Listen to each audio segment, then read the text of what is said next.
You're watching the Top 6 Show, the original multi-club fan channel. Make sure you're following us now on Spotify and Apple Podcasts. The link is in the description below. Welcome back to the Top 6 Show, sponsored again by our friends at Match Bingo. Get their app downloaded for free now by scanning that QR code sort of to the right, as you'll see it above my head. It's an amazing game to play during football matches, and we'll take you through that a little bit later. We've got a brilliant panel for you tonight. Patrick's back with us. I knew he was going to have some chest today after that Spurs win late on. He's got all the clobber on as well. Kate is here also. Happy with Spurs. Painful after a couple of weeks of Arsenal brilliance, I would expect. My brother Kaz is back on the show, host and entrepreneur from Never a Foul, back with us here, who's followed me down the path of being scared of clubs, and I love to see it. I'm not going to lie. We've got a man like Rory, who did predict a big Arsenal win at the weekend and was laughed at. And next to me, as you can see, I'm going to say his name wrong again because I've said it wrong once already, but Strico is here with us from AFTV. How are you, brother? I'm well, brother, man. Thanks for having me, man. You got it right. You pronounced it right, bro, man. Don't need to worry. Once I've said someone's name wrong once, it stays wrong forever in my head. So I'm actually proud of myself there. But we've also got David, Chelsea fan David, joining us a little bit later in the show. He's got uni work to finish. Can you believe it? He's actually at uni and he's doing work. Can't believe it. But he's joining us later. How is everyone? Everybody well? Good? Healthy? Other than turning 28 today, yeah. Great. Happy birthday. Might as well sound 30 years old already. Just get over with. Put me up Basically. Yeah. Basically, mate, I know I turned 38 this year and I'm basically 40 now. Do you know what I mean? So it's just... Yeah, just round out. I'm not playing that game. 21. 21, Kate. You're 21, Kate. Yeah, 21. Plus VAT, but you're all right. You know what I mean? You're doing all right. You're doing okay. Viewers, any questions that you've got for the panel, you know what to do. Get them into us as soon as you can. But I wanted to start off, Kaz. I wanted to start with Man United because it wasn't the most convincing of performances yesterday. But we've seen Aston Villa smash City at home, dominate teams there this year. But United went away. Rasmus Hojlund becoming the youngest player in Man United's history to score in 5 league games on the bounce. And then Super Scott McTominay with a bullet header to win it at the end. That's put United now within a few points of potentially qualifying for the Champions League, a chance to really turn our season around. Thoughts on that, mate? One thing, don't get carried away. Secondly, now I thought it was a good fought win, but would I say we deserved it? For our defending, yes. Overall, as a game, if you watched it as a neutral, probably not. But, you know, if Chelsea can go there and win, I think that win gave us confidence that we can go do something, because Villa Park and Newcastle, in respect to them. But I just thought, you know, it's either doom or gloom, like, right now for them in terms of Villa Park, because we've been saying it's a fortress all season. So if Chelsea can do it, why can't we do it? Chelsea done it in better fashion, but we expected a bounce back after that. 2 losses on the bounce and to us. But I thought it was actually quite a decent. I think it was a decent tactical part from when it comes to defending from Ten Hag for once, rather than being naive as he typically does, because he wants to start setting up in a 4-4-2 quite low block, sometimes the mid block, and then change it to a 4-1-4-1, which is like quite deadly on the counter. That's the way I viewed it. You know, the Luke Shaw part changed the whole game for me because there's no more overlaps for Rashford. And I think Rashford got instructed just to stay up there, let Lindelof defend, which in hindsight nearly ruined us. Thankfully for Unai Emery, taking off Leon Bailey probably secured us a potential win, which did happen obviously at the end. I just thought Villa just looked a little bit like they ran out of ideas after Leon Bailey came off, because, you know, Moussa Diaby, as much as he tried, it was pretty much lock up after that. I felt a bit more confident of getting a winner. Funny enough, when the game was actually happening, I said the only way we're going to win this game if we get a spectacular cross into the box, and then McTominay comes on and heads it in, and that's exactly what happened. So yeah, I think a bit of luck and a bit of tactics, and it's pretty much sums up Man United this season, in my opinion. But 3 wins, you know, you can't really knock that, in my opinion. Don't know what everyone else thinks. No, listen, you definitely can't knock winning. Winning for me is the most important element. It's not perfect right now. Like, Rory, when you look at Man United, there definitely has been, in terms of results and goal, especially goals being scored in the past 4 or 5 games now, we're putting the ball into the back of the net Hojlund's really found his form. Mainoo's killing it in the middle. Do you see hope that United could end this season well, considering where they were sort of 4 or 5 weeks ago? Yeah, definitely. Like it is one of those things where, on the balance of the game, did United deserve to win? Maybe not, but you've got to go there and get the win. Villa Park, we've seen the amount of teams that have gone there and struggled and lost this season's unbelievable. So it's a massive result to get the win, and going forward, keep getting those wins. Happy days. I thought Ten Hag got a lot of things right yesterday. Obviously, you've got to deal with more injuries again. I thought Harry Maguire, by the way, unbelievable yesterday, and doesn't get the credit he deserves when he plays well. So credit to him. And I think Man United, the race for the top 4/5 is on. I don't know. I think Onana deserves a lot of praise, and Below was even better. Personally, I thought Varane was better than Maguire, just from the passing alone. Personally, but I just think this was Sky Sports' dream, innit, to get Maguire on there and a bit of McTominay winner and whatnot. Not to take anything away from Maguire, obviously. Celebrate everything. Whoever don't celebrate Man United winning, regardless of circumstances, I have to question you personally. But not that it changes their lives. But for me, it's just like, I don't think Maguire was one of the good reasons. I thought box defending was great. Sometimes stepping out was great as well. Again, by the way, he's done that a couple times. But I thought there was better players to get man of the match yesterday. Personally, Onana finally, where's his praise? He's been getting slaughtered all season. Delo, who everyone questioned that, who do you prefer, Wan-Bissaka or him? Why didn't he get anything? Barely got mentioned. If I'm being totally honest, he got mentioned last. So. Yeah, I don't know. And Maguire did play all right. I just wanted some of the other players to also step up at the same time. But I was a little bit concerned that Maguire kept mounting John McGinn like he was a randy little chihuahua. I don't know how he didn't get booked for it. He was climbing all over him. No? Did no one spot it? He just literally was climbing on his back at every opportunity. I think you've just got a very dirty mind, to be honest, Kate. I think you've shown your hand there. I think you're looking at it, and you're the first person that's looked at Harry Maguire in a sexual way for a few years, to be honest with you. But fair play to you, Kate. If that floats your boat and tickles your pickle, who are we to judge? But I thought Maguire was good. I agree, though. Some of the saves from Onana yesterday were. It reminded me of David De Gea at his peak in a Man United shirt. Saves that he had no business making, he was pulling off. There was at least 2 where you probably said the same as me, Kaz, out loud, goal. Or, goal. And he made those saves. So he kept us in it yesterday.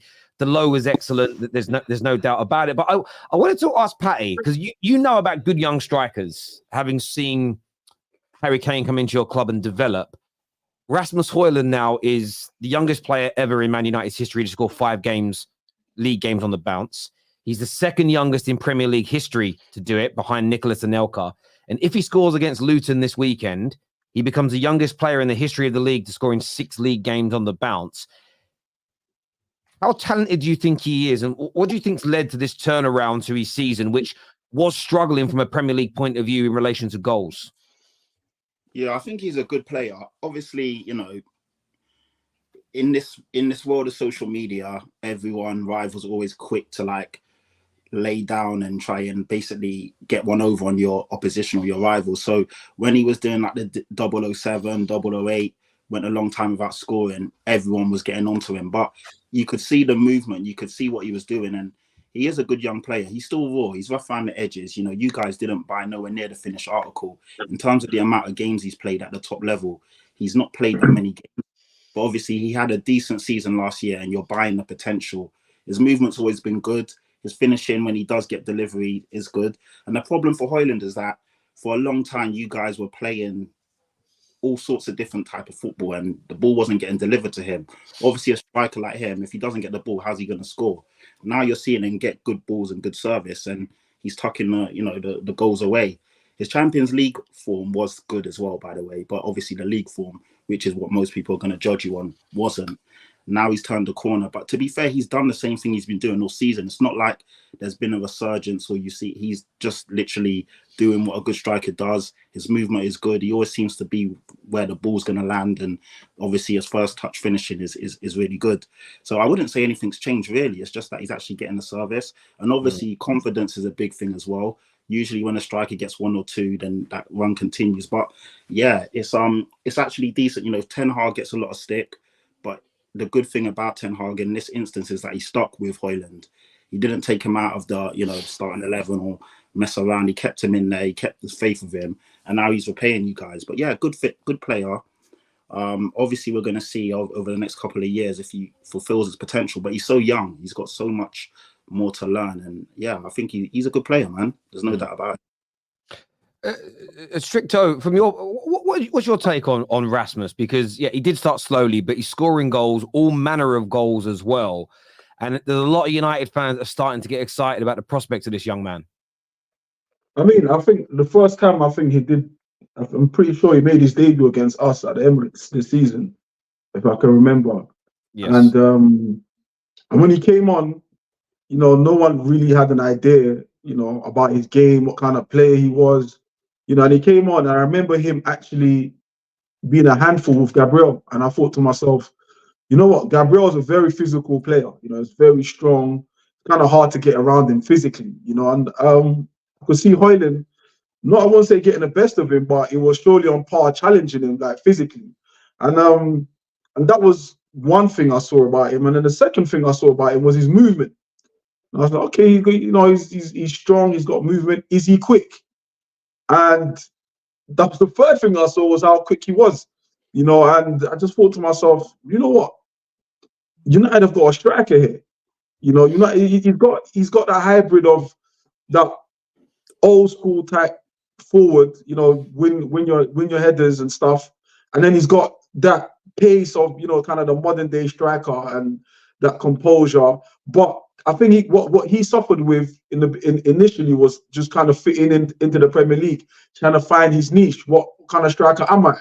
Am I the old school type striker? How am I going to get my goals? Am I going to get in position? And and I think he was struggling with that initially, but I think in the Premier League, he's kind of found what kind of striker he is, which is a bit of everything, And honestly, I hate United fans, but I'll put my hands up and say you've got a good striker there, a good forward there, and if he clicks in, he's going to score all type of different goals. Right now, he's kind of, he's honing in on the fox in the box kind of striker, but I think he's got a lot more to his game. He can hold the ball up, he can interlink, a bit kind of like Giroud when we had Giroud. One of his strengths, everyone did kind of just think Giroud's only good in the air, but Giroud's a great link up player. If you see some of the goals France score, some of the goals we used to score, team goals, like it always used to bed in and finish with Giroud. Giroud was a key link to that chain, so he kind of does have that similarity with Giroud, but just very quick and very mobile for a big man, Yeah, he seemed to be getting it right, and I think if United can provide him the service, if United can, I think a player like him will thrive in a City type of environment. Someone that you can, that will love services. So I think you just got to keep giving it to him, and you'll keep putting him away. I mean, you lot can smile, by the way, like Kate, Patrick, Rory, like you can smile, it's a nice Monday morning, the sun was shining early, like you can smile that it's just because Man Utd got a few points. So smile, you know what I mean? Lift the mood a little bit. I think as well, everybody was holding their breath because I did hear someone moan. I did hear, I don't know whose house that was at. I heard something scandalous in the background. I was trying to compose myself. So yeah. It was me. I just watched McTominay's header back. Sorry, and it seeped out. I apologize. Sorry, Kaz. Back to you, brother. I thought it might be Maguire. I heard what Kate said, but now Rasmus is. I've never got onto Hojlund because he's a kid. I don't get onto kids. I don't care what team they play for. Arsenal, Tottenham, Chelsea. Even though they got a bunch of them, pretty much a foster home over there, but. I don't get onto them because they got all the time to prove themselves. It's only when people like Greasy starts gassing them up, it makes it tough not to. Greasy Don, who's in the chat right now, yeah, he says he's been following this person, that person for so long that he knows all about their career, But other than that, Rasmus got we bought. It's an investment at the end of the day, 70 odd million, 72 million in total. But I think you also got to remember the way the game has moved on. Like most players are young now. Like I don't think that was, you're talking about getting onto young players, but most players are young now. Like if you get to the age of like 21, you're almost at your peak at that age in this day and age. Like people expect stuff from you at 21. Do you know what I mean? No one's giving you that grace of, oh, he's still young. You got the pressure to perform. The pressure to perform. You know, like now if you're talking about kids, you're talking about under 19s now. The 21-year-olds. The 21-year-olds. That's why I'm so impressed, because he came in. He's had to lead the line in the dysfunctional team. He had that goal drought. He had that Sean Millis, do you know what I mean? Mimi, the mime come up. And the way he's persevered through this, Rasmus, kept his head down, worked hard, and come out the other end of it looking an even better player. Genuinely, I'm really impressed, because the Man United, wearing the Man United shirt in the last decade has been too heavy for some stars. They've not been able to handle the pressure and the media noise that comes with it. And this young man, it's just been like water off a duck's back. And there's so much more to come from him. And yeah, look, for me, I think we've got a potential superstar on our hands, someone that could easily, across all comps, score 25 to 30 goals a season when he fully finds his feet, but also be intricate in how we play football. He's got a good fitness record as well, which I think is important. I know he came in with a little bit of a back issue, but he seems like someone that's going to be like Declan Rice for Arsenal, just pretty much always available. And that's key. We've had so many injury problems. And with the direction we're going in, you know, with the new owners, and, you know, I hope they start getting things right. He's one of those players, along with the likes of Mainu and Garnacho, that I just think really, you know, Lissandro's one as well. Really excited about them and the future of the club. You know, we need a lot more. We need to improve massively, but yeah, I'm really happy we bought this young man. It's one of the very few good piece of businesses that we've done in the last 10 years for me. I think he's legit. I really do think he's legit, and he's getting to the top. I like to hope so, because we like wasting money over here. True. We got a long way to go as well. Like right now his conversion rate is top notch, but you know what happens when the conversion rate isn't there, and we're not creating enough for him to have enough to really score. Like an Ollie Watkins yesterday, how many ample opportunity did he have to score yesterday, and he didn't. So that's where I look at it towards, is what do we do in the summer? Do we really believe in it? Are we going to get the potential, you know, style to really fit how he should be, you know, as well? And especially in today's market of strikers, you know, it's maybe you have picked out a gem. It is like that, right? Like you don't know what you're going to get these days. These strikers are everything but finishers and just potential. So I saw a pretty mad stat earlier, which is a good sign for the front three that you've got, that in the last 6 games, you've scored 16 goals, and that's 45% of all of your goals this season. And 11 of those 16 have come from that front three, that new front three. So that was a big issue you had earlier in the season. If they can stay fit, I mean, that's the thing. United this season, 2 of the 3 will probably get injured next week, but it's a good sign. Yes, definitely. And look, we're speaking of young players. I want to let the viewers know later in the show, we're doing something new to the football terrace. Rather than tiers, the tier making's done now. We are having a competition. We are ranking, and we're going to find out who the best 21 and under player in the Premier League is. So make sure you're staying with us later in the show. You can see that there, the Doggy versus Cole Palmer is going to be the first one that we do. So make sure you stay with us. Make sure like buttons are hit, and that you are subscribing to the football terrace. This here says Stricto, the super pigeons let me down. Bro, I don't know. He's talking about Nigeria yesterday, man. That was tough. That was tough, man. I had obviously Arsenal winning, so that was good for me. And then I was in good spirits, man, until flipping the end of that game against Ivory Coast, and we lost. But yeah, bro, they let us down, man. They let us down when it mattered. That's what they do. When it matters, they let us down. They turn from eagles to pigeons, like he said. But we move, man. We move. I hear you. Re27 says, big up Stricto, my brother from another mother. Yes, brother. Thank you for the super chats, people. Kate, Patty, Spurs at the weekend. Last kick of the game. Kept yourselves in the title hunt. You did. You're there. You're in a title race until you're not. I believe in what LB said. I think LB got it spot on. You're in a title race until you're not. Patty, it was a weird game. It was a weird game. There was moments where you looked awful. There's moments where you looked brilliant, but you came up trumps again. Another big win and more confidence seeping through your veins. Yeah, I mean, it's funny because obviously I was on it last week, and I got a bit annoyed because I felt like the panel was disrespecting us when they were saying that we'd be quite fortunate to get a draw, get something out of it. And they were kind of like gaslighting me to like we was like, I don't know, Nottingham Forest or even, dare I say, I don't know, just one of the rubbish teams in the league.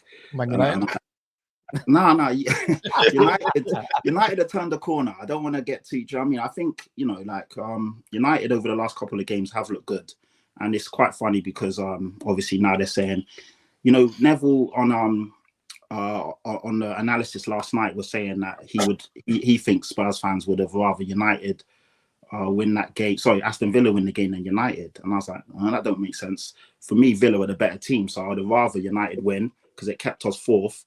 And obviously keeps Villa at bay. Villa was still a good team, even though they're going through a bit of a slump. With United, we're yet to see how many games they can go on a run. Villa have been good all season up until the last couple of weeks. So, yeah. But going back to Spurs, Brighton are a weird team. Like I was saying the other day, they can be good at moments. They can be awful at moments.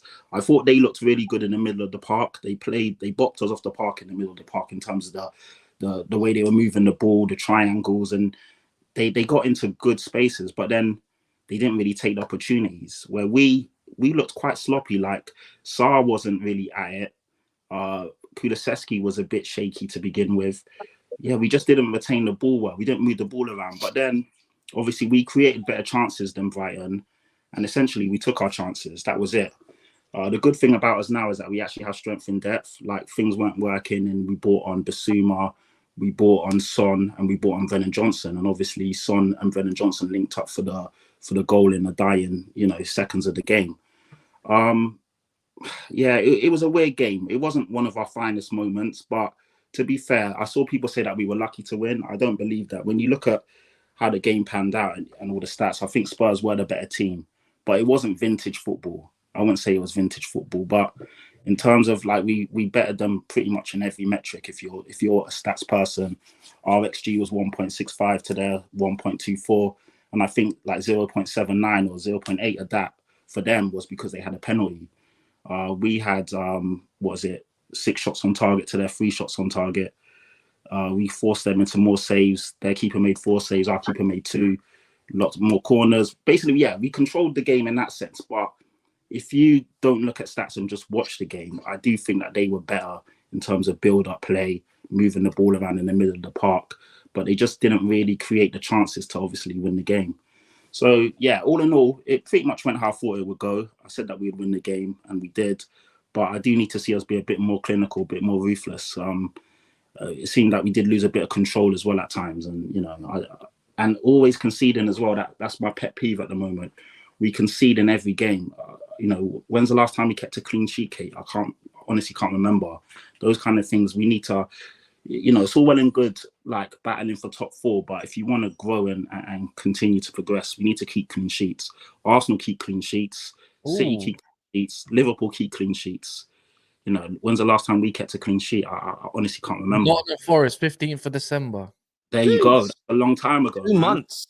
Yeah, 2 months. Way too long for a team. If you consider yourself a top team, that's not good enough. Mickey van der Ven and Romero are back, so I need to see a bit more from that side. And that's the thing. We talk about young players. We were saying Kaz was making a joke about the Chelsea guys, and obviously Don in the chat. He does love to gas up a young player and a Chelsea player. But with young players, you get inconsistency. And Destiny Udogie, for how good he is, he does have lapses in concentration, and he has lapses on the ball, and and stuff like that. And that's what you're going to get with young players. And we do obviously have a few sprinkled in the team, so you do get that. But yeah, all in all, Terry, good result. Obviously keeps us in the mix. I would have been fuming if we did drop points at Brighton or to Brighton. But yeah, I need better. I need to see more from the team. But it's at the end of the day, you're not going to be great in every game. I do get that. But when's the last time you kept a clean sheet? Thanks, Kaz answered that. I just need to see a bit more ruthlessness and a bit of better play because Tottenham haven't really been electric or at it for a while now. So I need to see. It's all well and good winning games, but I want to see a bit more. Apparently, you've kept 5 clean sheets all season. It's not that. Exactly.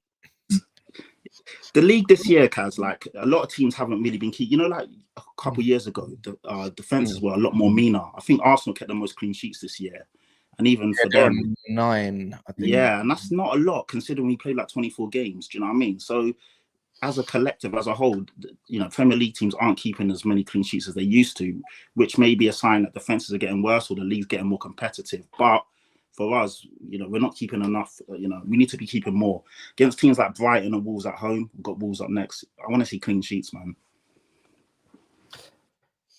Kate, how do you see it? Is there more to come from this Tottenham team in your opinion, or do you think you're sort of leveled out where you're going to be this season? Like, what did you make of it? Did you feel lucky with the result? Yeah, I did. I don't think, even when we were top of the league at the start of the season, I don't think we've played particularly well all season. I think we've had moments where we've looked brilliant, and we've had moments where we've gone, wow, I can see what Angie's trying to do. But generally, I don't actually think we've played all that well. I think what showed on Saturday was we've missed Sarr. Although he was sloppy at times, he solidifies our midfield massively, gets all over the place.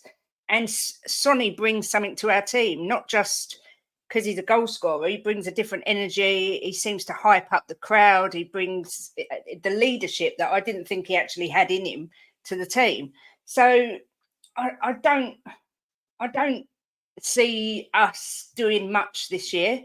We're far ahead of where I thought we'd be. I thought we'd finish 7th. If we get anything above 7th, it's going to be better than I thought for the first season under Ange. We've been unlucky. I know everyone's had injuries, but you know, this weekend was the first time we've had all our team back pretty much. It's going to take a while, I think, for them all to get back gelled to each other. But yeah, I did feel lucky. I mean, there's nothing worse than losing in the last minute, but there's nothing better than winning in the last minute. And it was nice to be on the good end of that for a change. And Brennan Johnson, I mean, I don't rate him at all, but proof that he needs to be used as a sub.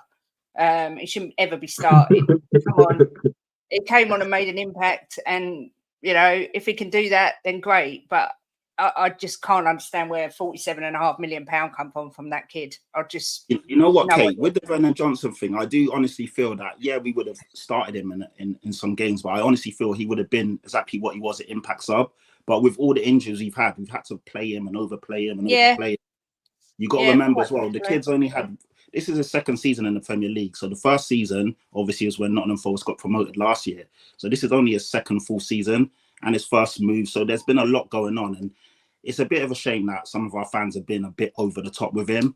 But I understand the frustration. When you see 50 million and you see what he's been doing in some of the games, you are going to be frustrated. But I do think context needs to be added with what I just said in terms of second full season, first at Spurs. And I feel he's been overused because of, obviously, like you said earlier, Kate, the injury crisis that we've been through. But yeah, coming off the bench in moments like that, I thought he was brilliant. And like you said, Son, just the quality of that final ball is what we was missing for the last couple of weeks. And it's good to see them back, man. Now we just need to go on a run, like you said. Hope they all click. And just fingers crossed there's no more injuries.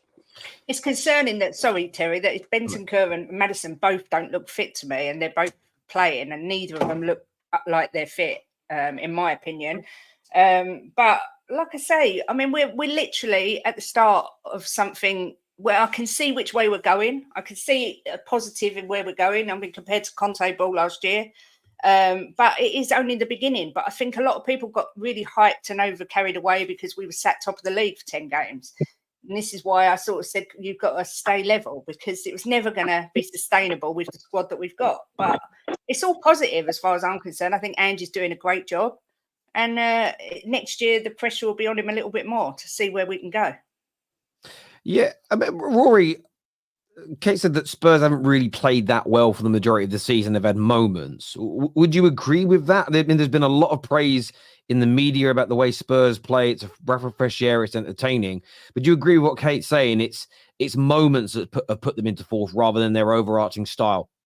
Yeah, a little bit. I mean, I do think that their style is enjoyable to watch. Definitely, if you're a neutral, it's good to watch. And I thought it was a good game against Brighton, and they were two pretty even-looking teams. But they are, like, I think their expected goals scored compared to expected goals against is like 3 or 4 or something. Like they are conceding almost as much opportunity as they're scoring. And if you then compare that to Arsenal, City, Liverpool at the top, there's a massive gulf there, and I think that's the difference. But once they've, I do think that style and system probably needs a bit more balance. I do think that they do concede too much, but you know, for now they're doing better than I think they probably thought they'd have done this season. The style of football's decent to watch. It can only get better. It's not bad. I've had a message about you, Patrick. I've got to read it out. It says, "Here we go." It says, "Here we go again." He said, "Tell Patrick Spurs scored a last-minute winner, so we were right to say that Brighton could get something out of the game." Well, you weren't right because you didn't. So like, there you go. Did I would say yes it no? was So, it was no, closer to being a score draw than it was to a convincing win, which is, I'm pretty sure you said it was going to be a convincing win. So yeah, I did say it was going to be a convincing win, but we did win the game. So all of you guys that were talking shit on Thursday, shut up. That's it.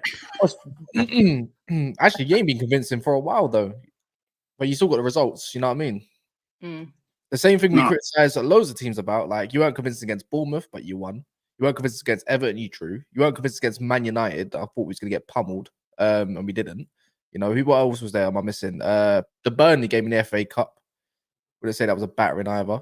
But you just get the job done. But you got your players back. There's not really any more excuses, in my opinion. Like, you got your 11. You're playing one game a week, you know, so let's see. I think it says a lot, I reckon, that Brighton came away to your place and in the 96th minute they were going for the win and got done on the counter. Like, they thought that they could go there and get the win. They didn't respect you Naive to sit back and take the draw, which is naive in hindsight, but it could have gone the other way and they could have taken Rory, the win. I disagree with that. I thought both managers kind of thought that they would get a draw, and to be fair, Brighton play that way against everyone or anyone. That's their style of football, regardless who they play against. So they were just doing what they did, and obviously they did get punished. But it's not like Brighton didn't respect. That's how they play.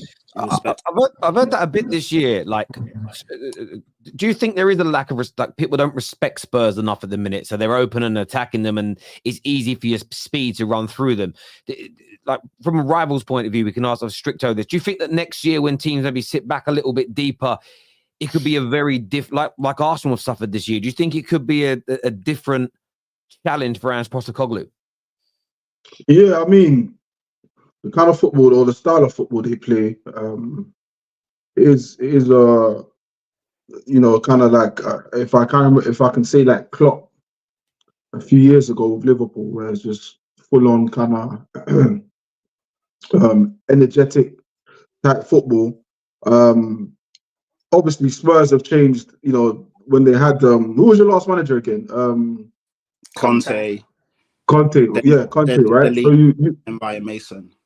So, right. So you was a bit more defensive. Like, they weren't really heard a lot of Tottenham fans kind of complain about how your football's boring. There's nothing to your football. It's just stale kind of thing. And obviously Ange's come and it's kind of almost turned the volume up on your football. You know, like, your football's loud now. It's expressive. But I think the issue with that is, yes, this first season it's working well, but is it sustainable? You know, you can see, like, the injuries that, you know, a lot of your players seem to suffer. Whether or not that's down to the volume or the type of football that you play, you know, it is quite energetic, as attractive as it is. So going into next season, when kind of maybe everyone kind of sussed it, because people will suss how you play. You know, he's got his first season where, you know, everyone's still finding out about Spurs. Listen, I'm an Arsenal fan. You know, I'm not going to sing Spurs' praises, but I'm one that can say if something is good, you know. And I think Ange, you know, is calm, and he's changed the team's mentality, and also the fans' mentality. You know, and you can attest to that, right? 100%. Yeah, I think so. You know, so you know, all I can say from this end is, you know, that, you know, it makes it more competitive for the league and also for our rivalry as well, because I think for so many years, you know, it's been Arsenal one way, and then maybe you lot have had it your way the last few seasons.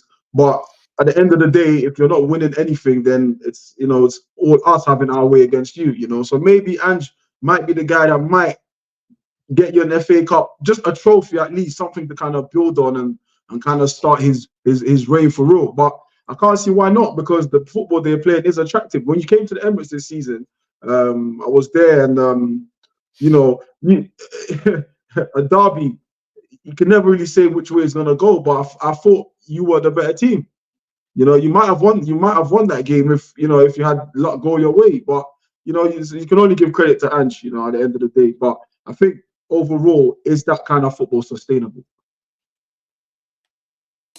Yeah, time will tell. I mean, all these points that you've raised are good points, and this is where you will differentiate a really good manager from the top ones. And like you said, Strico, in your second and third seasons, when teams suss you out, pay you a bit more respect. We kind of saw that with Newcastle this year. Teams didn't go gung-ho with them. They kind of, especially when you go to St. James's away, and look at the difference. And I know they've had injuries. I know all teams have had injuries. But when teams or managers start to show you respect, can you break down the low block? Can you then be assertive and, take the game to the opponents where they're just going to sit back and counter you? And yeah, we'll find that out as time. It's too early to say that yet. I think Newcastle is a great example, actually. I think that's probably the most comparable to, like, okay, how there was last season. And then this season, when teams have shown them respect, they've found it a bit more difficult to break down, But last season, they shocked a lot of people, and even defensively as well. They were very solid. I mean, look what they did when they came to our ground. They absolutely annihilated us, and obviously away, because we didn't possibly show them the respect they deserved at that time. This year, teams are showing them respect, and it's a lot harder, as you can see, to get for them to get results. So yeah, those are good points, but obviously it's too early to say. And like Kate said, I mean, I thought we'd finish 9th this year. I had no hope at all. I didn't even want Ange Postecoglou in the summer, as Terry will know, and all the people that watch this religiously. I voiced my displeasure and concerns about bringing him in. He's blown my expectations out of the water, but it's still a bit of the season to go. Nothing's done yet. But yeah, so far so good, because I'm the credit. And like you said, Strick, so the way he's turned the team around, got the players and the fans believing, and implemented this style of football. We talk about different coaches and you can't see what they're trying to do and this and that. You can see what Ange's trying to do, but also at the same time, sometimes I do feel that we are a bit naive and we do need to change it up. I know we talk about playing with and not changing your principles, but sometimes I think we overplay out from the back and it becomes too predictable, and teams can just push up and cause a bit of frustration and all that. But yeah, these are things that sorry to cut you off, bro. Just even going back to him changing the club around. He's got the fans on side, he's got obviously the club or whatever. And I think one other maybe underrated aspect of what he's done that's actually played in your favor is he's got the media on side with him now. Before you hear people kind of going like, oh, Conte, like people can't. There's a bit that level of disrespect. There's a level of respect and a level of disrespect that Tottenham used to get. Because Conte kind of didn't care for the media, didn't care how he came across, because he kind of felt like, look, I'm Conte, I've done this, where haven't I done it kind of attitude. But whereas with Ange, he's kind of playing the teacher's pet kind of thing, and the media loving it. And I think that kind of goes a long way with how people treat your club. If the media, because obviously the media present what they present at the end of the day. So I think that's one underrated aspect of he's kind of bridged the gap between your club and the wider media. And that goes a long way. It certainly does.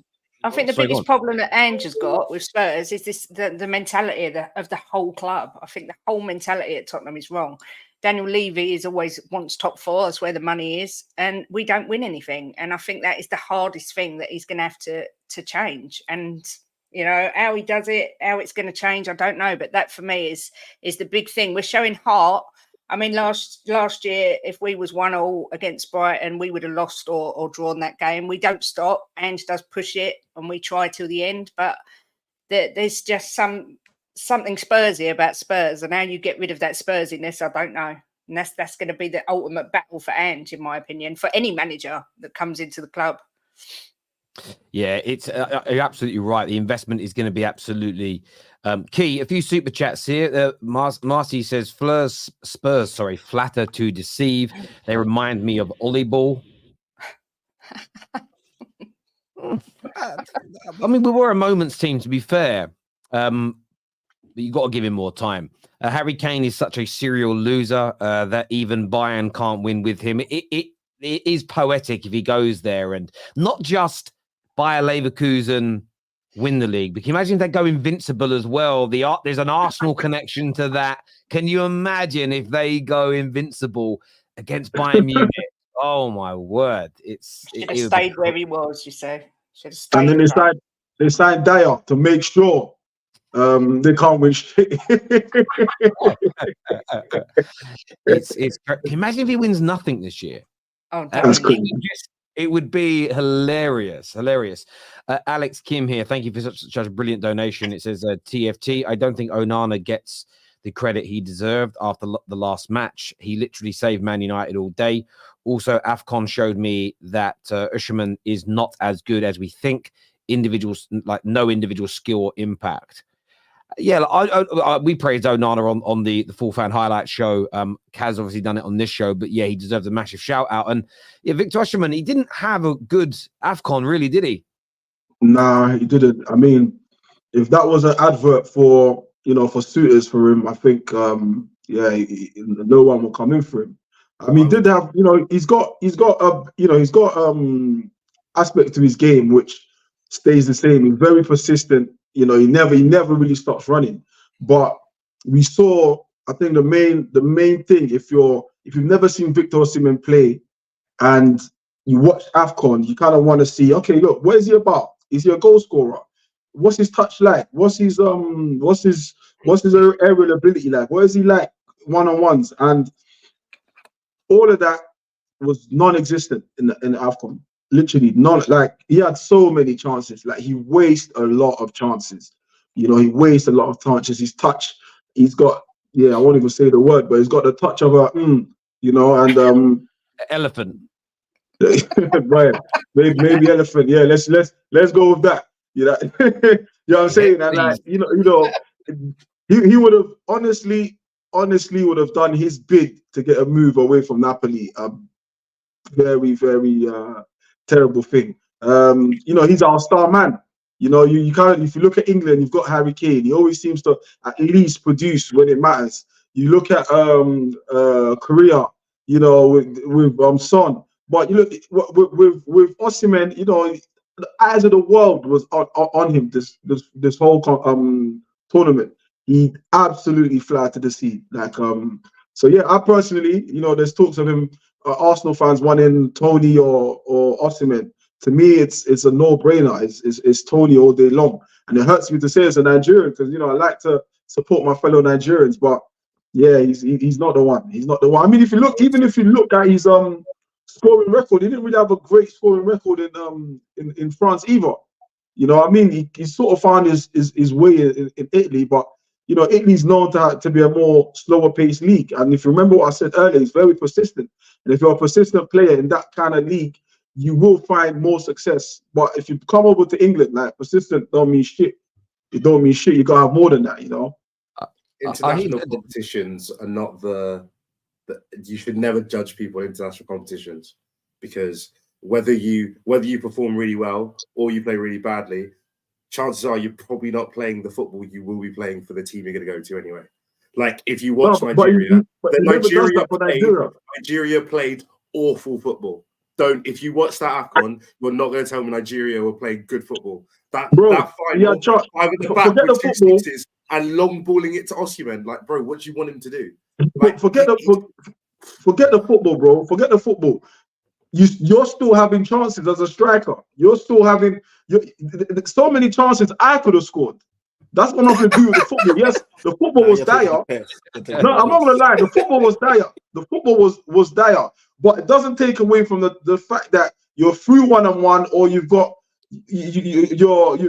a half a decent chance, and he's nowhere near even getting on target. I agree with what you're saying about you can't judge a man on his tournament. But like I said, if you go back to his time in France, he didn't have the greatest goal scoring record there either. I think he's had a season and a half in Italy where obviously he was their main focal point for them winning their league.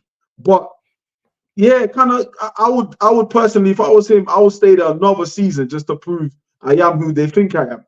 But if you were to buy him now to come to any league other than Italy, I think he will struggle. I really do. I would agree. I would agree, to be fair. David, could the Chelsea striker curse happen again? 120 million on Osimhen. Terry, you know me and £100 million signings. I was here 3 years ago. Well, I was at home 3 years ago when we signed Lukaku, and you and Kendall were celebrating like, "Oh, you've got £100 million striker. He's really good."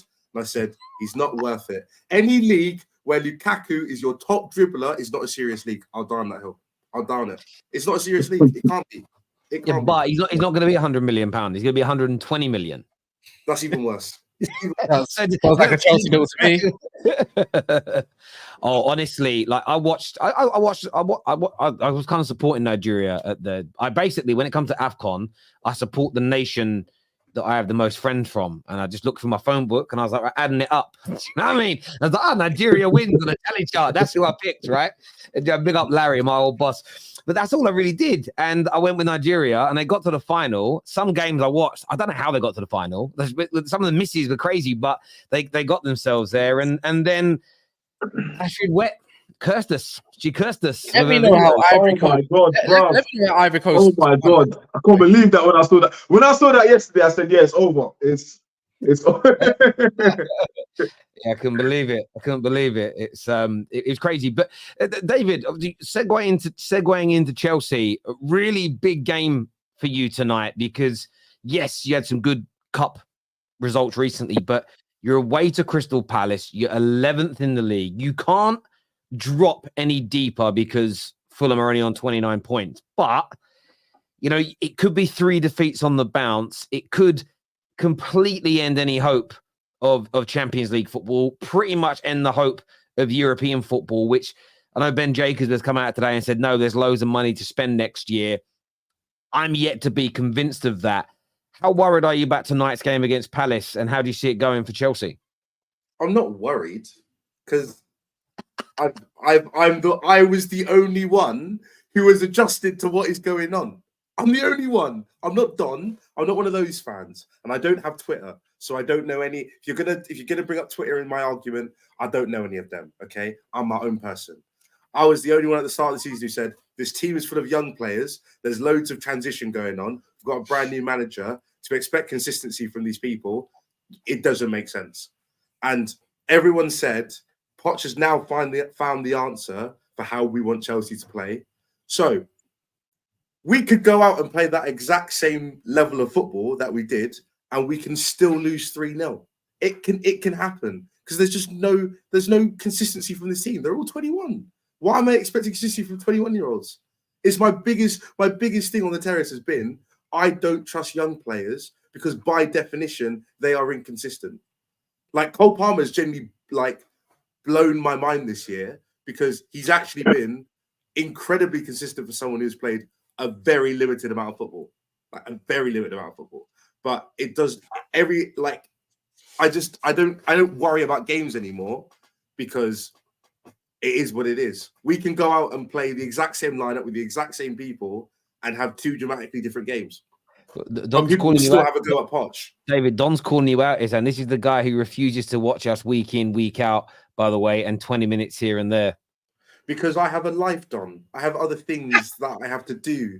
So unfortunately, I can't always give away 3 hours of my day. Oh, wow. So you don't watch Chelsea then, basically? That's what you're saying? You don't? No, I've had to reduce the amount of football I watch in general. You can't lose today. You can't lose today. They got no Mark Gay, they got no Eze, and they got no Elise. So they barely got anybody. They're gonna have to resort to playing Joel Ward at centre back at this rate. You're acting that's all the recipe for Chelsea like to this lose, Tassie can't back pass it over the top of my goalkeeper's head. I wouldn't back my money on Mateta scoring personally, but you know what? I've seen funnier things when it comes to Chelsea matches, like that Wolves one. You know, I don't know, man. Yeah. I think Chelsea walked this. Personally, I think you're gonna have too much. I think the players who like to run in behind, like shadow runs, if it's Sterling or in Kunku, you're gonna kill them off, man. Palace are literally arse and cheeks this season. They're no good. They're awful. They beat us in a. That's what logic dictates. That's what logic dictates. But to apply logic to this team, it doesn't make sense. So I go into every game with an open mind of we could win, but we could also lose.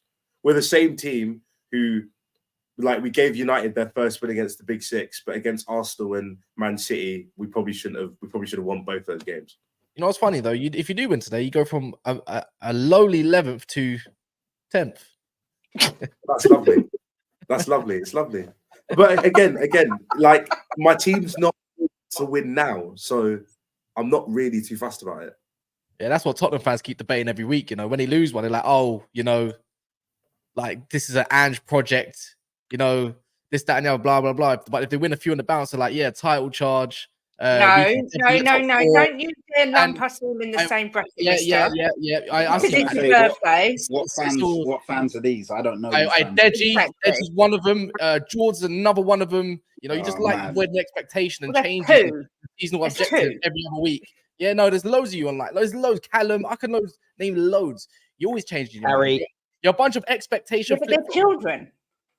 They're not older fans that have seen it 1,000 times before. That's why they're pure innocent children who truly believe that Tottenham are going to change and do something. The older fans know that this is what happens all the time, and it always goes tits up. Oh, yeah, it's like that woman trying to climb back in her house. That's so funny. That's literally the definition of tits up, to be honest with you. That's literally. How do you see, Rory? How do you see it going tonight, mate, for Chelsea? Because David is, in essence, right. And by the way, him not watching some of Chelsea's games, like this man's out playing American football at a high level. Like he's not going to say, "No, sorry, coach, can't play. I got to watch Chelsea." He's doing his thing. Plus, he's doing some mad stuff. I'm not going to say reveal what it is, but this man could be a billionaire one day. However, sorry, David, just picking you up there, bro. Plus, if he doesn't do his schoolwork, his mum will drive to his uni and beat him. That will happen as well, 100%. And you know that's true. That's that nervous laugh there, like, shit. But Rory, how do you see it going for Chelsea? Do you see it being sort of an Aston Villa-esque performance, or could they regress, back to the way they were against Wolves and Liverpool just a week or so ago? Yeah. Well, I think Palace are just going to sit in massively, which will make it difficult for Chelsea. But they have literally no attacking threat at all. So it'll either be 0-0 or Chelsea will win. There's no alternative to that. I cannot see the Palace getting anything from it because they do have nothing. They are a bad team. They really are, and the two main guys are out. Kaz, you mentioned Chelsea. We haven't spoke much this year. I know you've been a very busy man yourself. It's gone horribly wrong at Chelsea. How do you see him turning this around? Because there's a lot of talk of Poch and sacking him. Are you someone that thinks they should be looking to sack him, or have they just got to ride through this storm and buy some experienced players before they even consider getting rid of any managers? I don't even know how to do this because I've been told I'm a Chelsea fan, Arsenal fan. I've been told I'm also Liverpool fan. So I've tried to be positive with Chelsea, and they're just gonna have to ride the wave a little bit. That's all you can say. It's a different era, and I think they have to come to reality in terms of David. I think he's accepted it. I don't blame him for not watching Chelsea. So the thing is, you don't need to watch Chelsea, and he pretty much can summarize the game as much as the next person because you're watching absolute garbage. 1 week you get something, 1 week you don't. We can always talk about the board. We can talk about the recruitment, etc., etc. We've heard it all before. Chelsea are just such an up and down team. The thing is, it only takes a few results for them to be back in the mix, but then it could take a few results just to be fighting with Bournemouth and Wolves and stuff like that. They're just too inconsistent, in my opinion. Do I think they really got to try and succeed this season? Like Pochettino's just got to nail down, in my opinion, again, who plays where and stick to that. Stop playing Colwell at left back. Start playing your best central partnerships and form one because 1 week is Thiago Silva and Badiashile and the next is somebody else. Granted injuries, Gusto is available, playing well. I think other than the other game against Wolves, I think that was just a blip because before that they were having quite a good run, especially at Stamford Bridge. I think they were building something, and now I think we're starting to see a little bit of a better Chelsea. Let me be honest. I'm not gonna say that they've been anything towards awful, but the first thing we get onto is the Enzo Fernandez and the Caicedos because they cost so much. If Enzo can play like how he did against Villa, I'm telling you now, it would all be praising him like the way we have been doing for Declan Rice, but he hasn't been doing that because we have to put expectations towards the price. Because if it's any other team, Manchester United, Arsenal and stuff, the first thing that gets mentioned, or Manchester City, is the price of that player. But because we've lowered our expectations for Chelsea, we're just nice on them at this moment of time. So every criticism is deserved, and I think all the fans know that as well. I think Pochettino's a bum. I don't think he's the man for the job personally. He's just a stepping stone. But do I think there's a better manager available out there? Probably not. So what do you do in that situation? And now there's always questions about this FFP stuff, about if you can even sack him or not. Mate, there's loads going on at that club. Yeah. There's so much to unpack. Yeah, no, with I'm just in this weird limbo of that. I've just got to wait. Like I literally Don't just worry. have to. You've got an essay from Don coming up in a minute. Don't worry. No, but it's like everyone loves to talk like so matter of fact about Chelsea being like, oh, the project's not worked. Look at how it's doing, blah blah blah.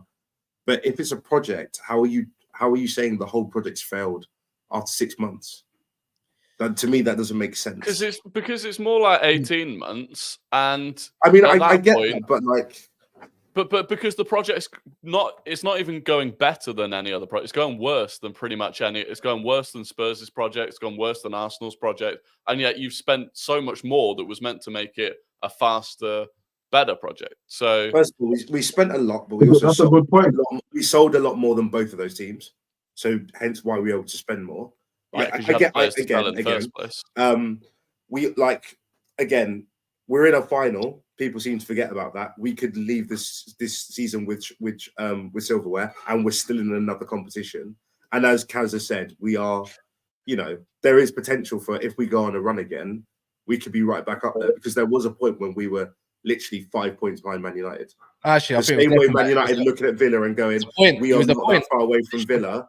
1 point. We are not that far. We were not that far away from Man United 2 games ago.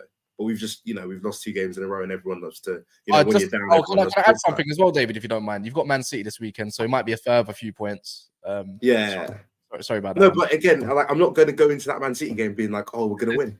So that would be stupid. But there are some Chelsea fans who will have a go at Poch because we haven't beaten Man City.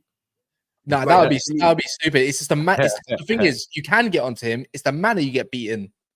Are you gonna get rolled over or not? Like, are you gonna go like a Liverpool game? You got absolutely rolled over. You might be able to expect that the same way. It just depends how he sets up. Do you want to be naive? Even like again, the first Wolves games as an example, we dominated that first half. Should have been 4 goals up.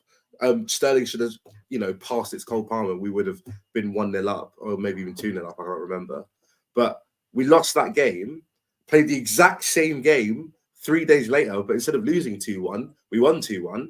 And everyone was like, it was such a better performance. I was like, you're just not being honest about what's going on. That was a tweet. Caicedo was literally playing by himself in the middle of the park, and then all he had to do was put Enzo further next to him and let him play. I agree. Poch has made mistakes. I agree. Many mistakes. But I'm not one of these Chelsea fans who is, oh, let's get Poch out. Because every time I have this argument with Chelsea fans, I get stupid. To be honest, I get stupid responses like, "Oh, let's get in Zinedine Zidane, let's get in Jose Mourinho, let's tear up the whole process and sell every player and buy in another 25." And it's like, in case you haven't realised, that doesn't really work. Oh yeah, let's get Gary O'Neill because he's been able to implement a system at Wolves. Why can't we do that at Chelsea? Like, but your saving grace would be the Carabao Cup and maybe an FA Cup run. That would be your saving grace this season, potentially, to give him maybe more time or something established. It guaranteed. Well, if you do win or not, you must there's no Trent, there's no Salah as well. They won't have Szoboszlai. He's 50-50 really. Actually, Salah's 50-50. Tell a lie, other way around. So there's some hope that you could go to Wembley and do something and actually win something, and still go on to be further in the league as well. Yeah. So it's not all doom. I don't think it's all doom and gloom, but you have to sit there and take all the criticism because you have spent so much damn money. And David, sorry, Kaz. David, Don here says, in relation to you saying there's no good, but people give you bad responses for who should replace Poch. Don here says that's not our job, David. Poch is an easy problem to get rid of, but isn't the only problem. So basically, Don's saying it's not down to me to name who the successor should be. I'm just saying he should be sacked. I'm saying if you're gonna complain about what's currently going on at your club, you should also have a way of solving that issue. Otherwise, you are just complaining for no reason. Aman here says, as a Chelsea fan, I don't want a project of 5 years and win 1 FA Cup. I think Arsenal fan lady Mormont will agree with me. Who? Mormont. Is that what that means? that someone in the comments? Maybe. I've never recognized that name, but thank you. Yeah, listen, no one wanted to take 5 years at all, but it's 18 months in right now, and to when it started. Viewers, let us know your score predictions for tonight's game in the comments section below. Just getting towards 4,000 people watching, which is amazing. Please make sure like buttons are hit if you've not done it yet. Subscribe and turn on the bell notifications. I want to shout out though our title sponsors again tonight, Match Bingo. One of the best games to play during football matches. It's basically bingo, but it's match. But you're not waiting for numbers to come out. It's events during the game, such as free kicks or goals at certain minutes or players hitting the post. And I got so close to getting a full house at the weekend, actually, in the Spurs game. I just needed no more goals to go in. And then right at the end, Spurs ruined it for me. And I could have won, to be fair.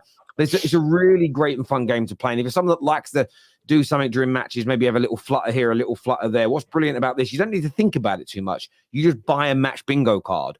You also get 10 free cards per month until the end of the season if you sign up now. You have to be over the age of 18 and in the UK to do it. And of course, remember always to gamble responsibly. In fairness, though, it's like £2 for a card. So it's buy one or two, as long as it's affordable for you. But go check out Match Bingo at the end of the show. Rory, it was a big day for Arsenal yesterday because you had to prove to the world that taking pictures of journalists and celebrating was not going to lead instantly to complacency. And it was the complete opposite. It was a demolition. It was a humbling. It was a circumcision, really, of West Ham United. I think 25,000 fans left at half-time to go home. Declan Rice scoring a screamer to put them to bed. It was an emphatic win and a huge, huge statement made by Arsenal yesterday.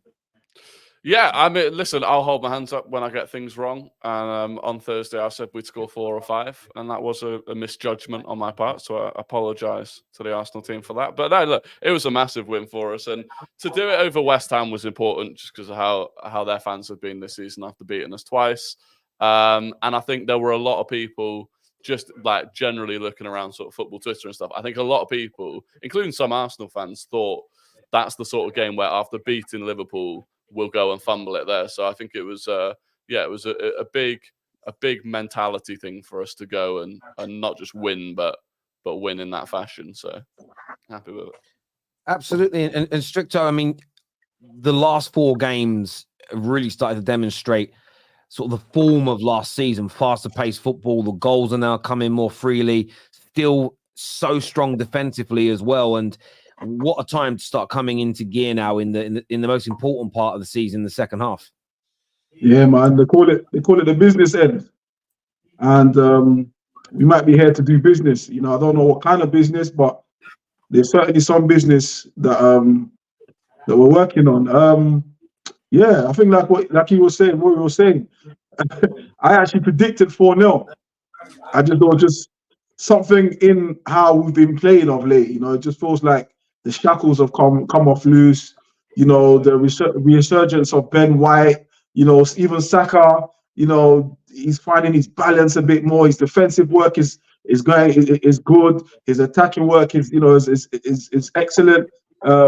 Trossard, even Odegaard, he's not scoring, but he's doing everything else. You saw yesterday, the ball he gave to Saka for his second goal. What a ball.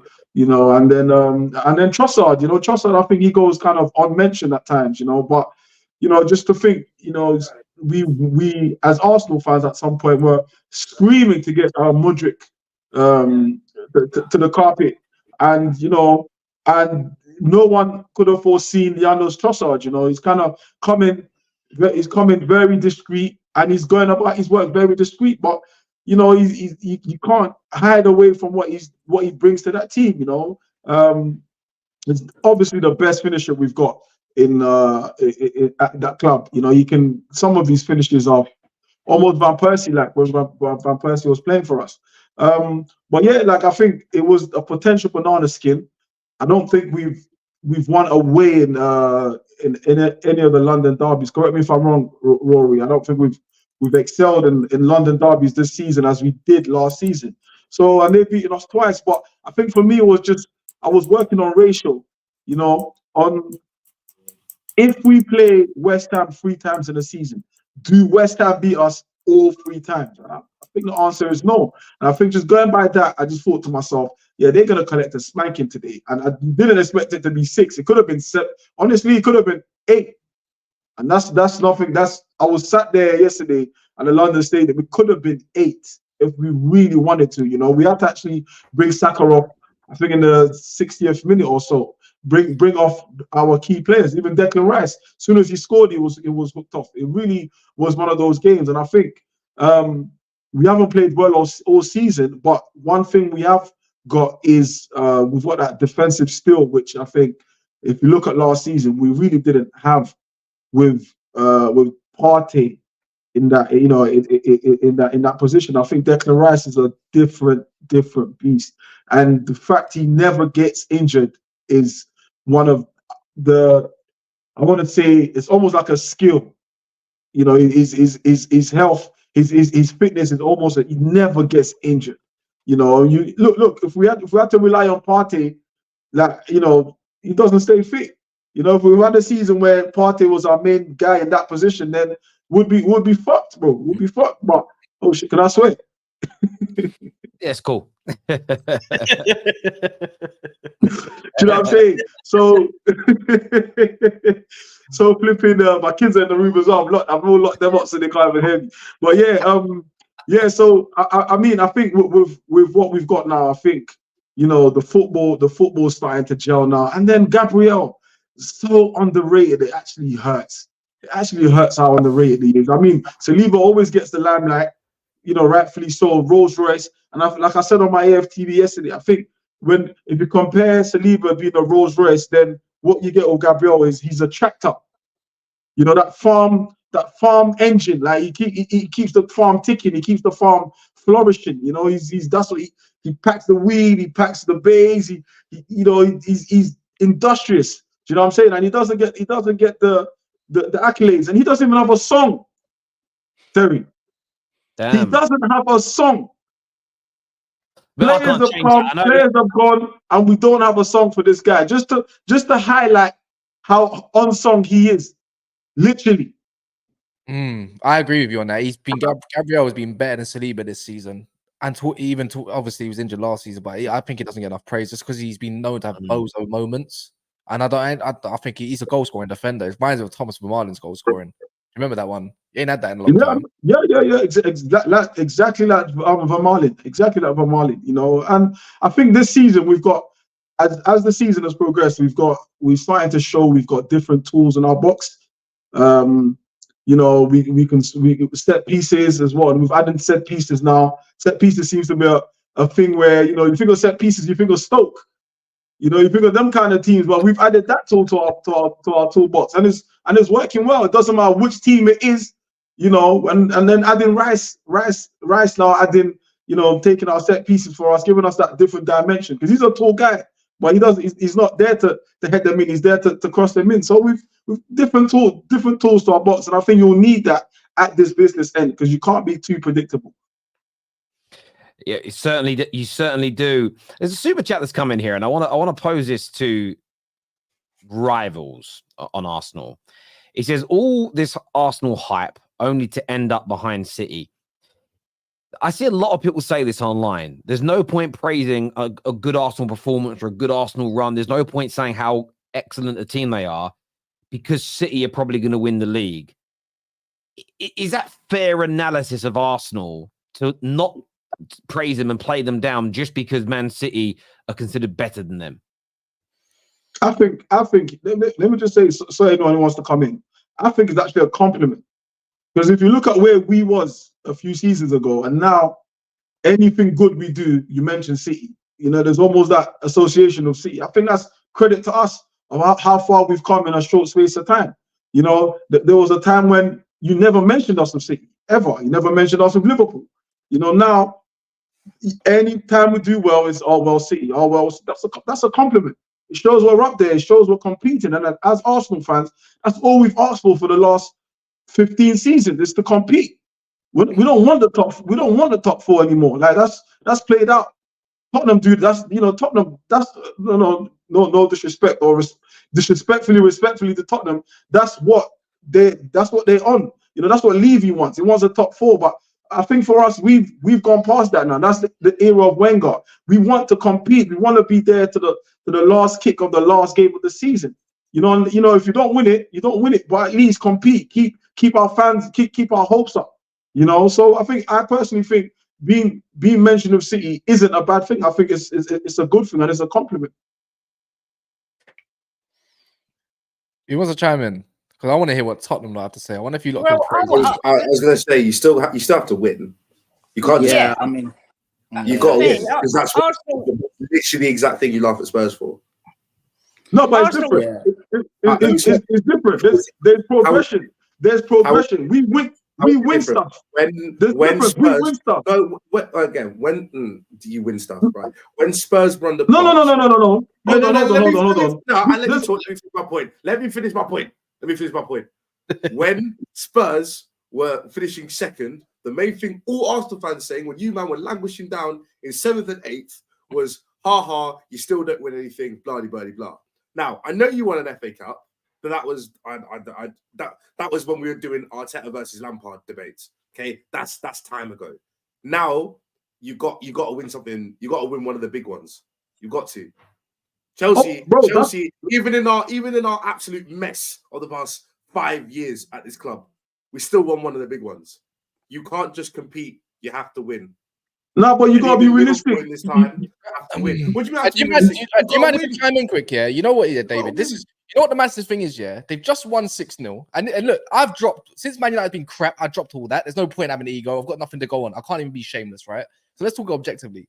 Why do fans love to do this? Because when it's Man City and Liverpool, you lot will be absolutely gassing up the situation so much. And rightfully so, if that's the case. But when it comes to Arsenal, you can't talk about the game. You start talking about what trophies they won 4 years ago. And you can't actually talk about the damn game itself and to say that they're only a few points off top. Because it was only last week he said, "Oh, you're getting respect to Liverpool. Let's see when you go to West Ham away. They beat you last time. They go and smash them, and all of a sudden can't even give them praise without having to, throw a dig." Do you get what I mean? It's like they just won 6. One final I'm against not having to dig at them. I'm not having to dig at No, them. but what he said, what he said is, yeah. When you say they've got to win, sorry, bro. When you say they've got to win, expand on that. So in terms of if you Arsenal Talk fans about money. Go on. When Arsenal fans want to be considered in that, in that Klopp and Pep, bracket as of right now, okay, and they've both won in this period, and Arsenal haven't.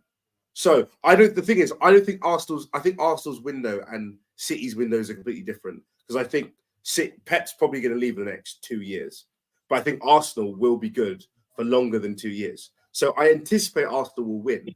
But what I think Arsenal fans want now is to be considered as good. Well, not as good, but they were able to win against some of the best Premier League teams we've ever seen. If they win post Klopp and Pep, yes, they win, but they don't have the claim to be one of the best teams in that proposed window, if you get what I'm trying to say. No, but I'm not saying you won't win, but I'm saying if you want to be, compared with one of the best teams, you've got to win while they're at their peak. All right, let me clarify my point furthermore. When I said we as fans, Arsenal fans, or certainly me, let me speak for myself. I want to see us competing, right? But one thing for certain, you don't win anything if you're not competing. That's for sure. But you have no chance of winning anything without competing.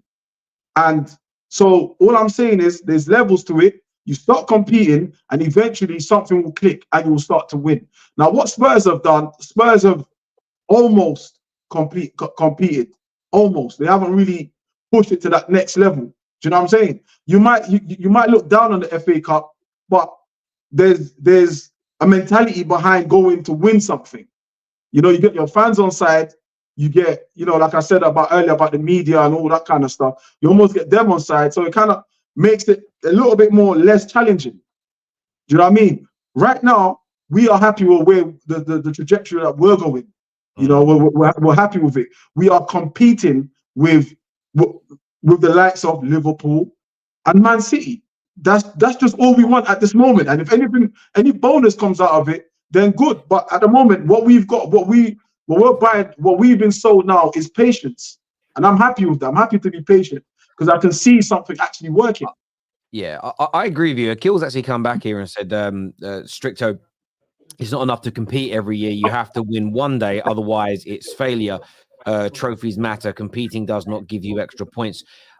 You just explained that really before the super chat came in, but again, there's a difference. So if I go back to when Man United were competing every year, winning it regularly, just because you had a season where you didn't win the big 1 or 2 trophies, you didn't throw baby out with the bathwater. I never finished the season really angry at Man United because I knew we'd come back and compete again the next year. Now, and I remember, by the way, before we weren't winning league titles, I'm old enough to remember that.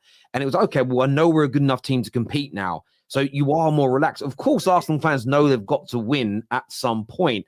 But when they're not winning now, it doesn't mean they have to be absolutely fuming because they kind of know they're going to be up near the top again. It's just, we need to improve on this area. We need another player over there. It's very different from being a team that's second one year, 8th the next, then they're 4th, then they're 9th, and they're barely winning anything. When you're that up and down, I think it's a very different feeling to when you find yourself being consistently up near the top. I don't see the need to be as angry at that point, personally, but each to their own. So I think there's a fundamental difference there, a kill between the scenarios of Arsenal. Liverpool and City have been up near the top for a lot longer, but the rest of us, in fairness, Chelsea haven't competed for a league title in 7 years. Spurs have competed for 1 or 2 in the last 30 or 40, and Man United haven't competed for one for a decade. So our view of this situation is a little alien in comparison to Arsenal right now, whose fans believe that they are going to compete for the next 2, 3, 4, 5 years. So they don't need to put all of that. It all has to happen now or we're a disgrace. I'm not saying David said that, by the way. I'm just wanting him to expand, and I think David explained it his side very well. So I don't think Arsenal fans have to be all throw the baby out with the bathwater at this stage. I think that would be now. If Arteta collapsed from this point, they finished 5th, no trophies. That's a different conversation. But if they're finishing a handful of points at the top, it's a much bigger risk to change that manager and the risk of it going backwards than it is to just keep investing in him. But that's just my personal opinion. Viewers, let us know what you think.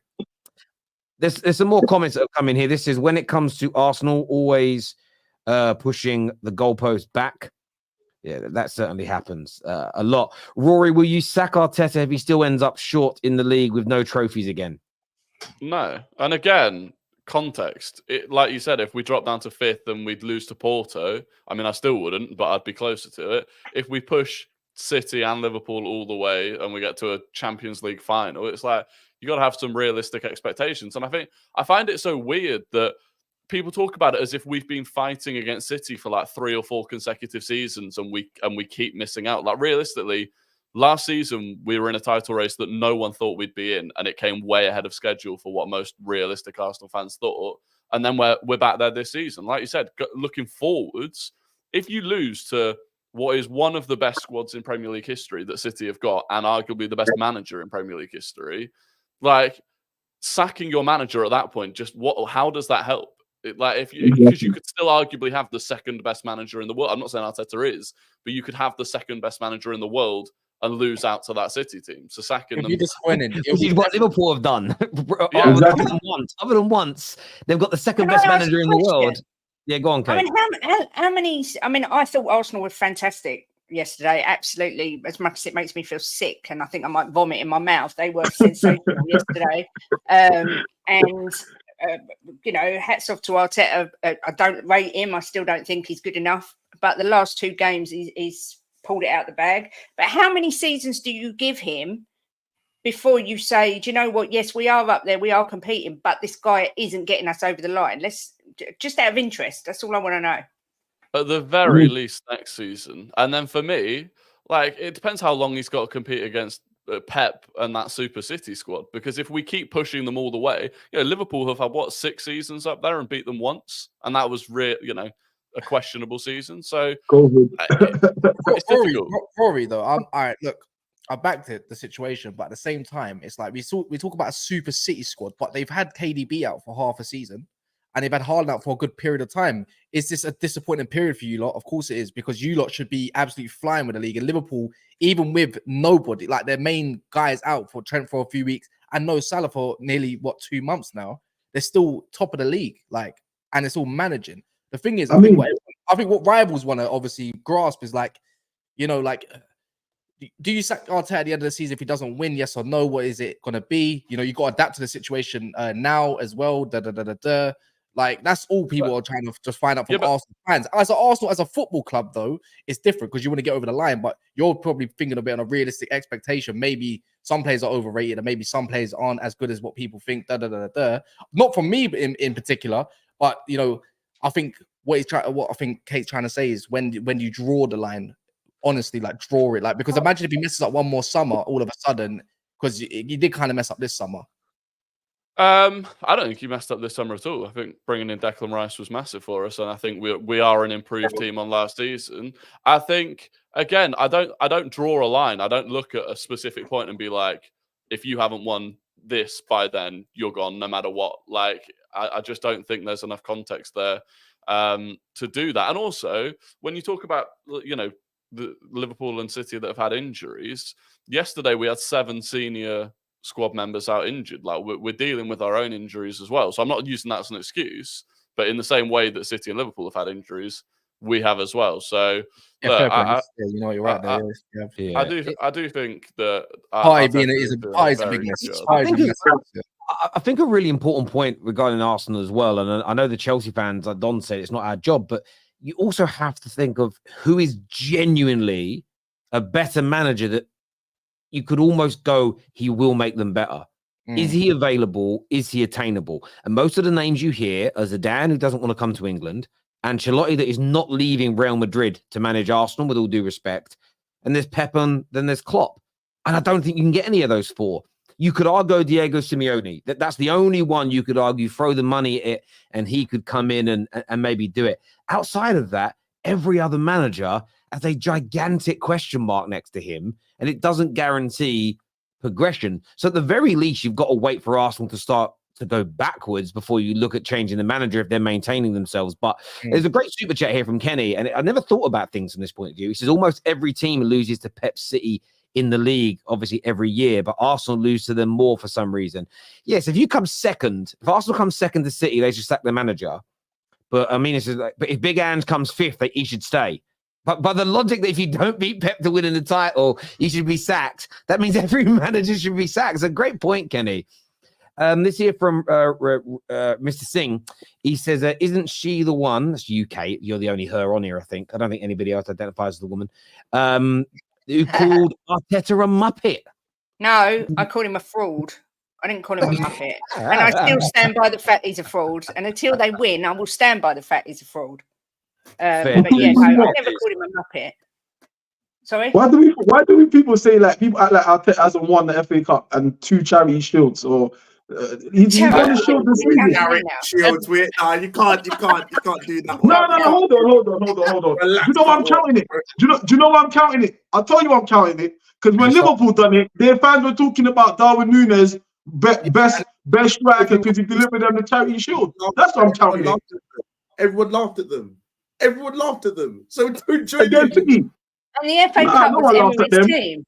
The FA Cup was Emery's team that Arteta just took over. So you've spent 700 million under Arteta and he ain't won nothing. And this year, do you know what? All Tottenham ever gets slagged off for, when we was flying high-ish with Poch and we was up there second, third, we was competing. And every season at the end, Arsenal fans were giving it to us. Oh, yeah, but at least you competed. Now you're sat there going, as long as we compete. It's like, where are the standards for Arsenal Football Club now?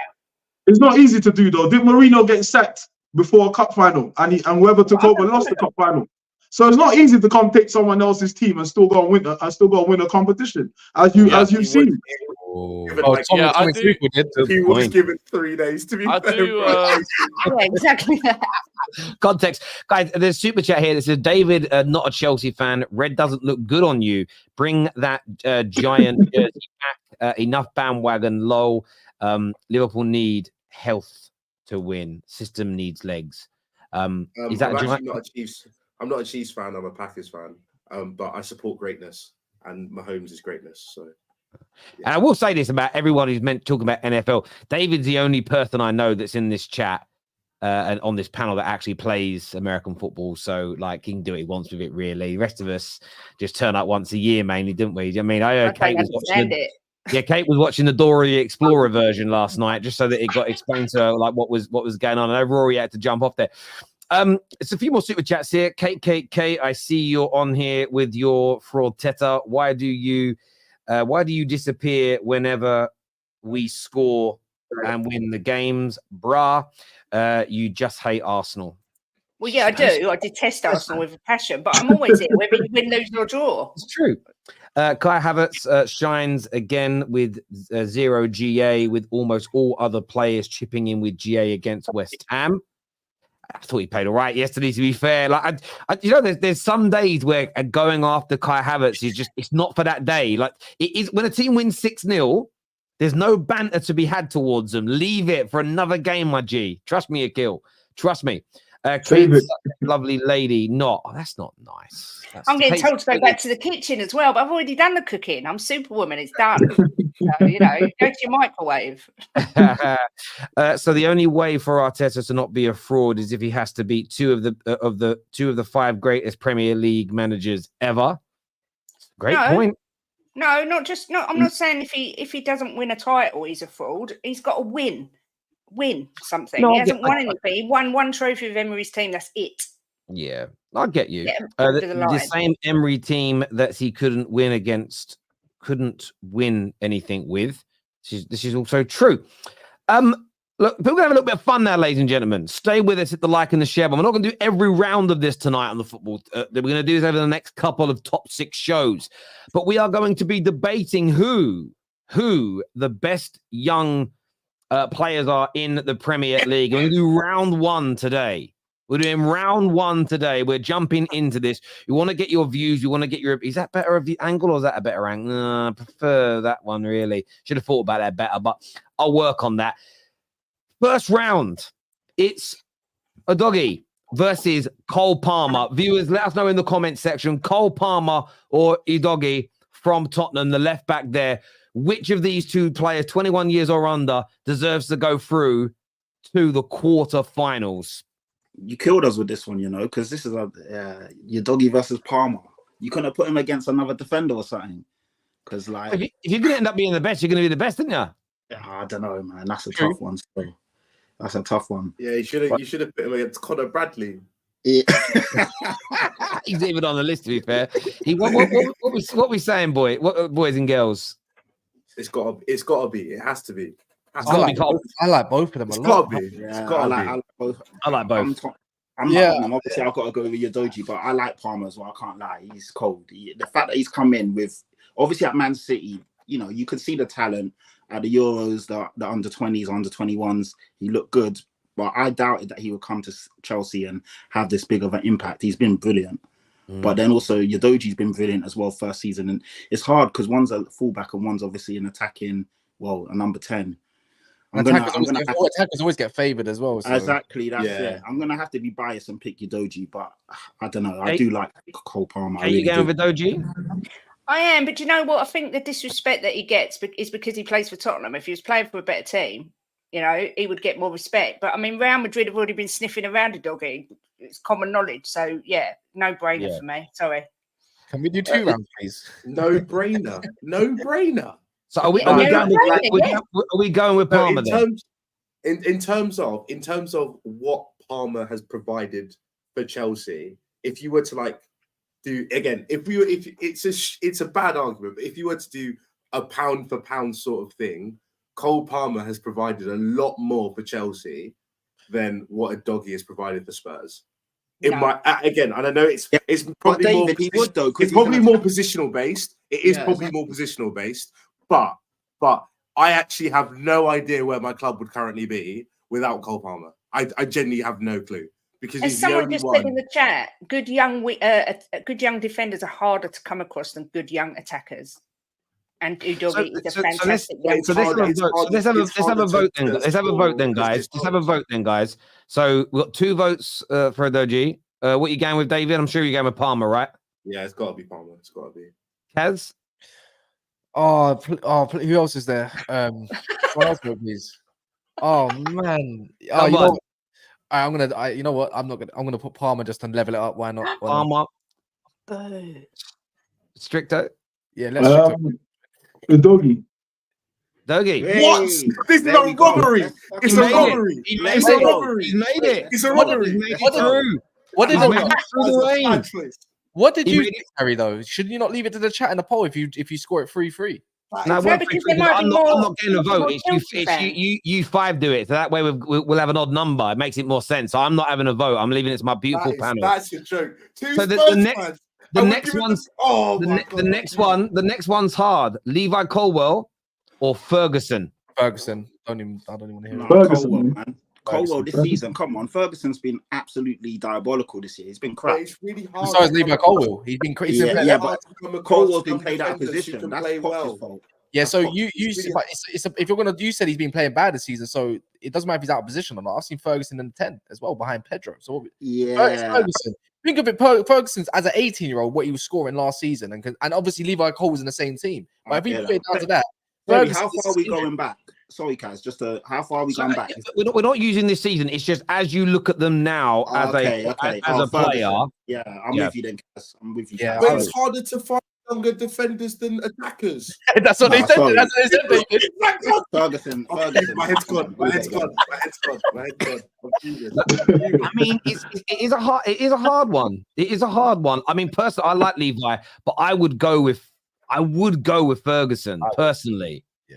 Ferguson, I would man. also go with Ferguson, to be fair. So we're going to put Ferguson through in this round as well. Yes. Next up, this is a tough one. The next round is Garnacho versus Rico Lewis. Ooh. Ooh. For now, Garnacho's probably been better the last couple of months. I like Rico Lewis a lot. I can't even lie. I like Garnacho as well, though. I don't know. I absolutely despise Garnacho. He's a rat. Honestly, that blonde hair's got to go, man. It's got to go. Hey, he gets on my nerves as well, man. It does. Yeah, man. It's not it. Lewis. When I think about it, it actually isn't as hard as you think to break into that City team. Just think of that for a second. To break into that City team at his age takes some doing, you know. Well, he didn't break into it. He got fast tracked because they had no one else at that time. Bro, even that for a second. Just think about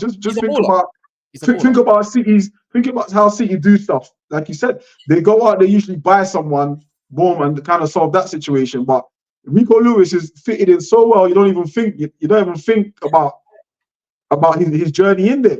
And he's holding his place. He's holding it. Right, he deserves flowers, 100%. Rico Lewis deserves. I'll agree with you. But I think my thing is, like who's just said, I can't stand Garnacho. I really cannot stand him. But I can't deny his talent. I really can't deny his talent.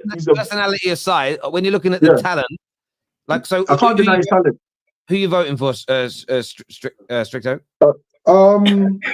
Rico Lewis. Lewis, Patty. Garnacho. It has to be Garnacho right now. Kate. I'm going to go for Rico Lewis as well. Sorry. Kaz. Garnacho. So it's deciding vote is with you, David. Garnacho or Lewis? Are you going to use logic or just football tribe? No, I'm going to go with Garnacho. I'm going to go with Garnacho. Lewis just for me hasn't played enough in the Prem to justify being picked over someone who's playing week in, week out. So there we go. Garnacho makes it through to the next round. Up next, we have Carney versus Harvey Elliott. Elliott. Oh, I don't know what. Come on, this is it has to be Elliott. I think if Carney was fit this season, we would have saw how, because that West Ham game, I saw sparks. Yeah, he was different. Until that injury, I would have probably said it could have been a bit of a toss-up, but Elliott's been, as an impact sub, he's been amazing. He's taken some games by his own this season, in my opinion. I don't know how Cole Palmer's not in this list, though. I'm gonna be honest. It's a robbery. It's a robbery. It's a robbery. He's just lost. He's just lost to Doggy. It's not because Udogie should also be in there. Like it's hard. Correct. It's just, it was a tough draw because it could have been. It But could have young been defenders, Cole Palmer but young versus- defenders are harder to find than young attackers. Yeah, but Exactly. it could have been. It could have been Cole Palmer versus this guy right Not here. strikers, though. They didn't say strikers. That's the gap. Yeah, Okay. we've got to put Harvey Elliott through. I think that's a fairly simplistic one there. So Harvey Elliott's through. We're moving to. Oh, hang on a minute. Why does it do that? Why has it done that? Okay, makes you. I never used it before. It makes you do one side first. So the other side we're gonna have to do on the next show. So as you can see, it's now gone to Evans or Udogie. Udogie. No, I'm not having that. It's Evans. Udogie, come on. Ferguson. No, I mean, Cole Palmer. It should have been Ferguson versus Palmer. Let's be real. Like, I'll give it. Cole Palmer should be winning this. I'm not even gonna lie, man. Don't throw your toys out the pram just because it ain't gone your way. I'm not even a Chelsea fan, but I just put him logic. It's just luck of the draw, man. Luck of the draw. No, all right, fair play in it, but it's just Who you voting for, David? You put him through Ferguson or you put him through Destiny? I'm putting through Destiny because he plays pretty much every minute for Spurs. Like I think, Evan Ferguson is a really good player and is important for Brighton, but because of the way that they play, he like gets rotated in and out quite a lot. Whereas I feel like when Udogie isn't playing for Spurs, yeah, it's peak for them. They got Emerson Royale backing him up. It's peak, and he still plays the same. It's like all right, Scott McTominay plays more minutes than certain other man, so he must be better than too. But all right, here we are. Because he plays more minutes. There we go. So we're putting Udogie through. No one's. However, I would have gone with Ferguson. I'm not going to lie. if it was Cole Palmer in that spot, Cole Palmer would be through right now. I spoiled an Easter egg. I spoiled an Easter egg a little bit in this as well. For someone that obviously claimed that he only watches like 20 minutes of Chelsea games and don't watch Chelsea, how would you know how any of these players play if you don't even watch your own club? I'm a big numbers guy. So you got VPN. You got the VPN from Football Terrace. I hear you. He's got everything from the Football Terrace, Manscaped, everything. Next one, boys. The other quarterfinal here, and Kate, of course. Garnacho versus Harvey Elliott. I despise both of these people. Like, both of them awful. Their trims are both awful trims, man. Awful trims, both of them. Yeah, I'll be honest with you. Like speaking as a white guy, the Harvey Elliott haircut. I see a lot of young white kids have that kind of, they have the sides all shaved and then they have like this weird sort of curly bob thing on the front that hangs over their face. You see them everywhere. I don't understand it. Like you would have got beaten up so badly at school if you had a haircut like that when I grew up. You would have got licked, bro. You would have got beat down. And I look at them and it's obviously cool because they all do it. So yeah, I don't understand that haircut at all. I don't get it. Honestly, you look like an ungroomed poodle. It's ridiculous. But that's just, I can't. And then when it's got a little bit of like ginger, a little bit of ginger in it as well, it's even worse. Like, why do you want to highlight your hair when you're ginger? Do you know what I'm saying? Stop it. Like, dye it, shave it off. Do so. Anyway, yeah, we can't use haircuts though for this. What are you going with, Stricto? Garnacho or Harvey Elliott? Which of the two you think is the most talented? I think on the eye test, you probably go Garnacho. I think as a pure baller, I think Elliott. I think Garnacho really bases his whole identity on CR7. He kind of models his whole. Do you know what I mean? So he's got an eye test, but I think if you look beyond eye test, I think Harvey Elliott is a more. Yeah, he's got more quality. He'll probably have a longer career how he plays than Garnacho. So I'm going Harvey Elliott. Patty? Yeah, Stricto kind of, like said everything I would say. I like Garnacho a lot. I do like him. Obviously, he's quite raw. He's still young, finding his feet. But Harvey Elliott is more of a player's player. Very neat and tidy. Keeps things ticking for Liverpool. Probably the best player against Burnley the other day. So I'll probably just go Harvey Elliott. Kate? Yeah, just for the perm alone, I'll go with Harvey Elliott. Perm. Hair envy. Isn't it? That's what it is. It's a perm, isn't it? It's a bloody It's a perm, perm. yeah. Kaz, for the record, who you have gone with? Garnacho. Oh, I like that. And David?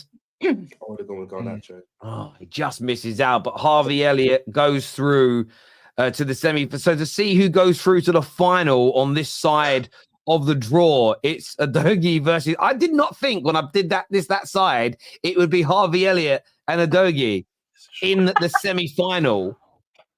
So who did you go for there? Who did you thought at this stage would have been there?